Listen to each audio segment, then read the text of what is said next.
Hello friend सकल के स्वागतम हमार भिडियो पक्ष থেকে আর সকলকে নমস্কার। ভিডিও ভালো লাগলে অবশ্যই লাইক কমেন্ট শেয়ার করে এবং সাবস্ক্রাইব করে পাশে থাকবে। তো আমাদের বর্ষার যে ধানটা আমরা যে লাগিয়েছি সেটা এখন আশ্বিন মাসে কীরকম হয়ে দাঁড়িয়েছে সেটা ভিডিওর মাধ্যমে দেখাচ্ছি। তো এসো ভিডিওতে কন্টিনিউ থাকো, আমি দেখাচ্ছি। देखो बंधु हमारे आश्विन मासे देखो किरकम धान माठ भर्ती सबुज हो आछे।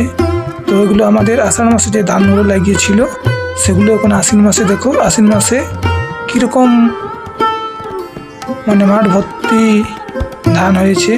एगुलो शीष बार हये आछे, शीष हये किछु किछु धाने माने चाल हये गेछे और किछु धान एखोनो माने दूध भरे आछे किन्तु चाल हयनि, तो सेगुलो धीरे धीरे होबे। तो देखो आमादेर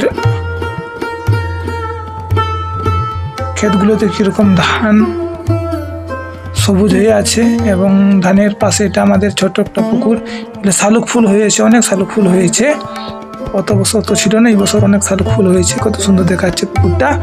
এটা আমাদের মানে ক্ষেতের সাইডে আর কি। আর এই পাশের জমিতে দেখো কিরকম ধানগুলো হলুদ হয়ে আছে, মানে পেকেই গেছে। এটা আর এক মাস কিংবা তার কম দিনের মধ্যেও এটা কাটা যাবে আর কি, হলুদ হয়ে আছে।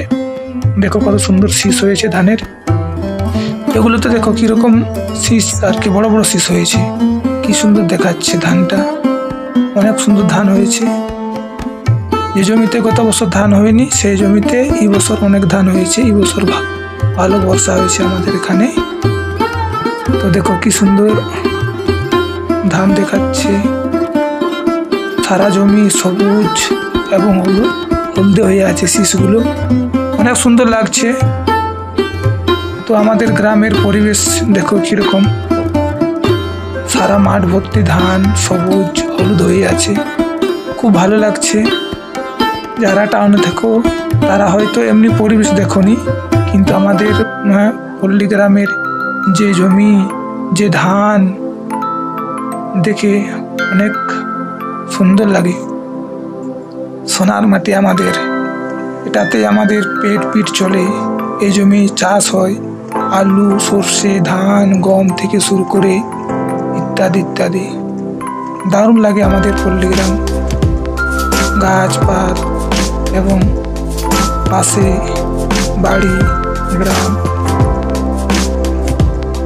এবং এগুলো পাকলে কাটা হয়, কাটার পরে এখনো মাঠে শুকানো হয়, তারপরে এগুলোকে বেঁধে আমরা বাড়ি নিয়ে যাই, সেখানে গিয়ে সেটাকে আরও মেশিন সেটাকে ঝাড়াই করা হয়। খুব ভালো আমাদের গ্রামের প্রাকৃতিক, খুব সুন্দর লাগে, বলে যেটা শেষ করা যায় না এমন জিনিস। এটা আমাদের এই জমিতে আমাদের এই বছর দেখো কত সুন্দর হয়েছে, এটাতে আলু লাগানো হয়। খুব ভালো। আমাদের গ্রামের সবাইকে নমস্কার।